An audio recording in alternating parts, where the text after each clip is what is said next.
meninas, tudo bom? Estamos aqui com mais um vídeo do nosso top 5 dicas para o Enem. A dica de hoje é de física, então se liguem! Professor Cisco aqui, ó, para dar 5 dicas tops para você fazer o Enem, tá? E para falar dessas dicas, eu vou lembrar que existem 5 grandes áreas importantes em física para o Enem, que são mecânica, termologia, ondulatória, eletricidade e óptica. Ah, Cisco, então você vai falar uma dica de cada? Na verdade, eu vou te passar aqueles tópicos mais cobrados de cada uma dessas áreas. E antes de mais nada, foca aqui, ó, ondulatória e eletricidade. O Enem não deixa de cobrar ondulatória e eletricidade, beleza? São dois assuntos, se você não viu ainda, dá uma olhada lá, faz uma revisãozinha de tudo que você já estudou, caso você já tenha visto, e principalmente estude os fenômenos ondulatórios, beleza? Então aqui, ó, mecânica.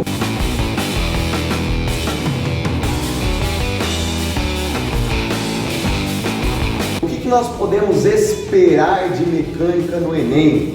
Assuntos como energia, transformação de energia, energia potencial gravitacional, energia cinética, energia potencial elástica e a transformação de uma energia mecânica em outra. Energia além de energia. Trabalho,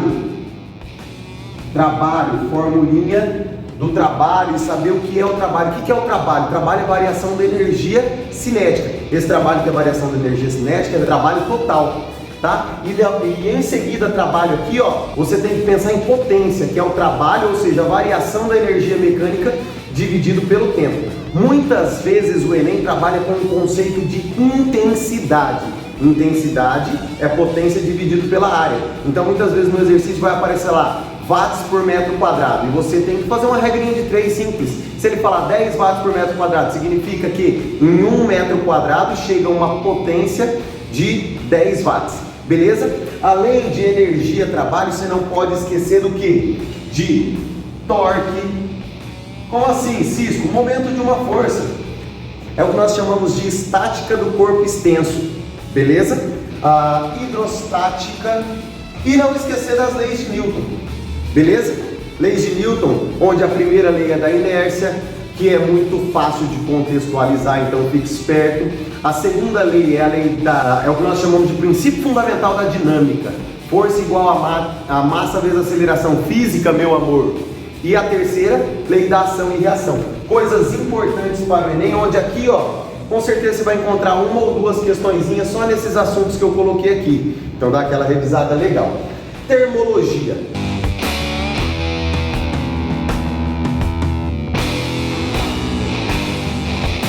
Na termologia nós brincamos com termometria, calorimetria, dilatação térmica e a intersecção da termologia com a mecânica, que é a termodinâmica, certo? Então, termometria, a gente vai aguardar uma questão só de termometria no Enem? Não, porque a termometria é a transformação de temperatura, Celsius, Fahrenheit, Kelvin, então você pode utilizar ela em outros exercícios.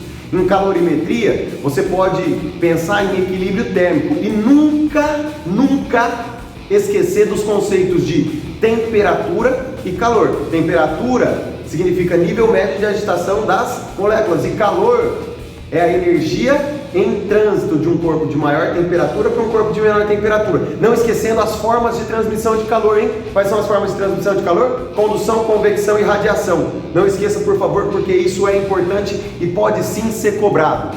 Termodinâmica, transformação de energia térmica em energia mecânica. E a dilatação térmica, que é quando nós temos as dimensões de um corpo alterado devido à variação de temperatura. O que aguardar, Cisco, disso aqui? Tá muito, assim, é muito comum o Enem cobrar essa parte de condução, convecção e radiação, beleza? Mas tá assim, tá no momento do Enem cobrar calorimetria, aquela parte de equilíbrio térmico, tá? Então, conceitos, e fica a dica, muitas das questões de Enem, de física e principalmente dessa área, você tem que tomar cuidado porque muitas alternativas parecem estar corretas, mas na verdade só uma justifica aquilo que foi dado no enunciado. Fique esperto, beleza? Então aqui em termologia, o que eu diria para você é estudar bem a forma de transmissão de calor. Mas já deixei bem claro quais são todas as áreas importantes aqui. Ondulatória.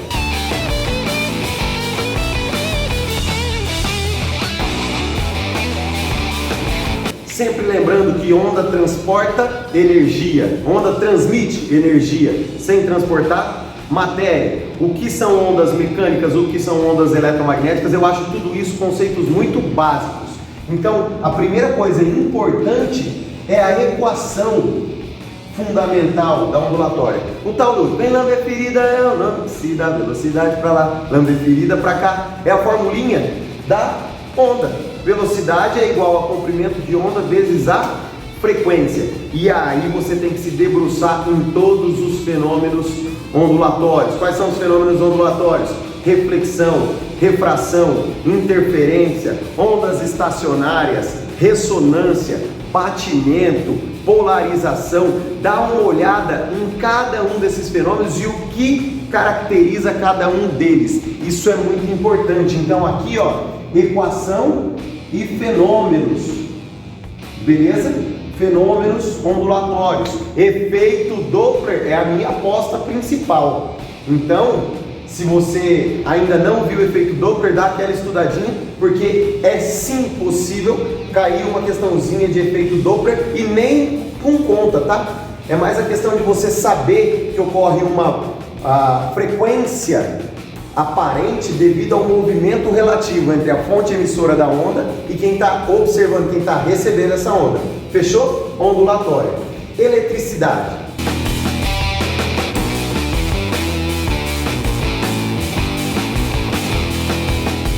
Quando nós falamos em eletricidade, nós pensamos em eletrostática, eletrodinâmica e eletromagnetismo. De eletrostática, o que pode cair? Uma aposta legal aqui, ó.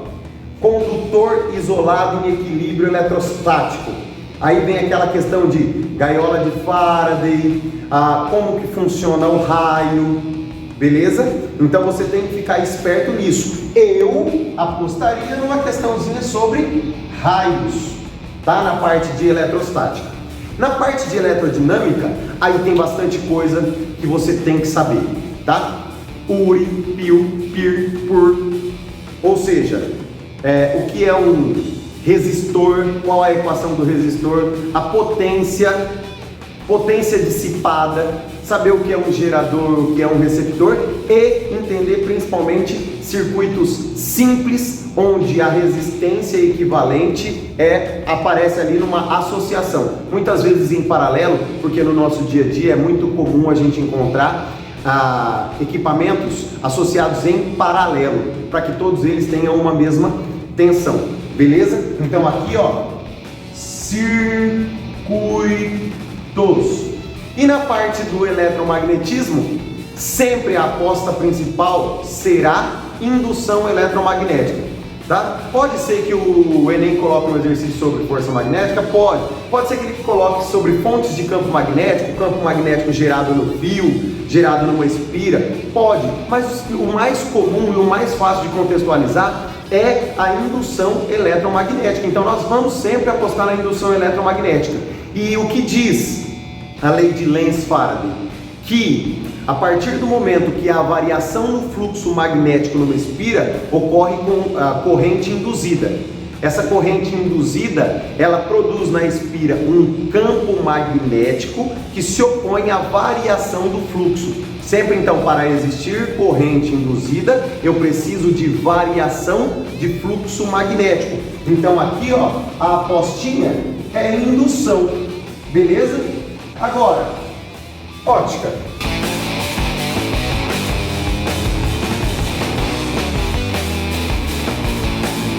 Ótica é o estudo da luz, né?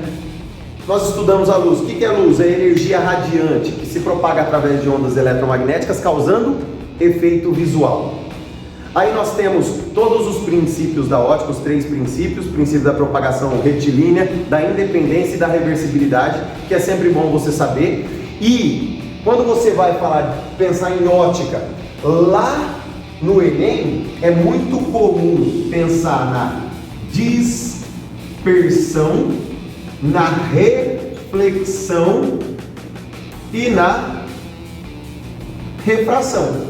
Só que aí parece pouco, mas não é. Na reflexão está o estudo dos espelhos, na refração está o estudo das lentes. E a minha aposta principal nem é isso aqui, é ótica da visão, falando sobre miopia e hipermetropia, beleza? Então, ó, falei dos 5 tópicos, dando a dica principal de cada um deles e o que eu acho que pode cair em cada uma dessas áreas. Beleza? Um bom Enem para vocês e não deixe de fazer uma revisãozinha top utilizando essas dicas. Um beijo e até mais!